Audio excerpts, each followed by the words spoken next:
ইন্না লিল্লাহি ওয়া ইন্না ইলাইহি রাজিউন। ইন্না লিল্লাহি ওয়া ইন্না ইলাইহি রাজিউন। রানীরপার গুয়াশপুর মোহাম্মদিয়া আলিয়া ও হাফিজিয়া কওমিয়া মাদ্রাসার প্রতিষ্ঠাতা মৌলানা এখলাসুর রহমান সাহেব আমাদের মধ্যে আর নেই। তিনি প্রায় 100 বছর বয়সে গতকাল রাত 3:15টার সময় কালীগঞ্জ বাজারের বাড়িতে শেষ নিঃশ্বাস ত্যাগ করেছেন। পারিবারিক সূত্রে জানা গেছে, গত প্রায় 5 বছর পূর্বে ব্রেইন স্ট্রোকে আক্রান্ত হয়েছিলেন তিনি। দীর্ঘ বছর শয্যাশায়ী অবস্থায় চিকিৎসা চলছিল, আর গত রাত ভোরে ইহকাল ত্যাগ করেছেন।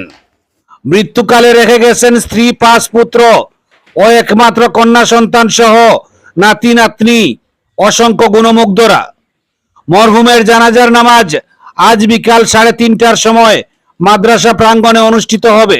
এসকে পরিবারের পক্ষ থেকে মরহুমের রুহের মাগফিরাত কামনার পাশাপাশি শোকসন্তপ্ত পরিবারের প্রতি সমবেদনা জ্ঞাপন করি।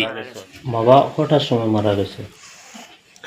রাত 3:15 বাজে মারা গেছে। 3:15 মারা গেছে। আর জনাজার নামাজ হইব 3:30। কোন জায়গাতে হইব? রানীরপার গুয়াশপুর আলিয়া কওমিয়া মাদ্রাসার সামনে হইব। আচ্ছা।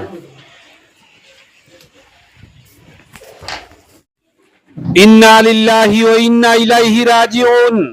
ইন্না লিল্লাহি ওয়া ইন্না ইলাইহি রাজিউন। রানীরপার গুয়াশপুর মোহাম্মদিয়া আলিয়া ও হাফিজিয়া কওমিয়া মাদ্রাসার প্রতিষ্ঠাতা মৌলানা এখলাসুর রহমান সাহেব আমাদের মধ্যে আর নেই।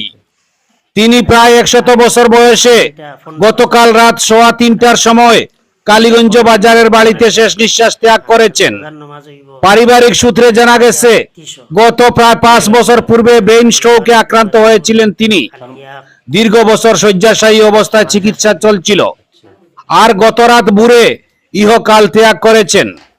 মৃত্যুকালে রেখে গেছেন স্ত্রী, 5 পুত্র ও একমাত্র কন্যা সন্তান সহ নাতি নাতনি, অসংখ্য গুণমুগ্ধরা।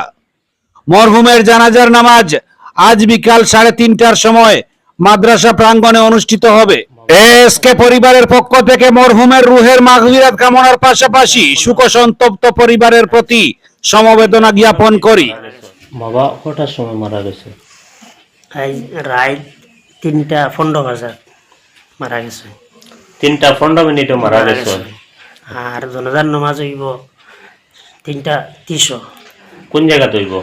রানীরপার গুয়াশপুর আলিয়া কওমিয়া মাদ্রাসার সামনে সামনে হইব। আচ্ছা।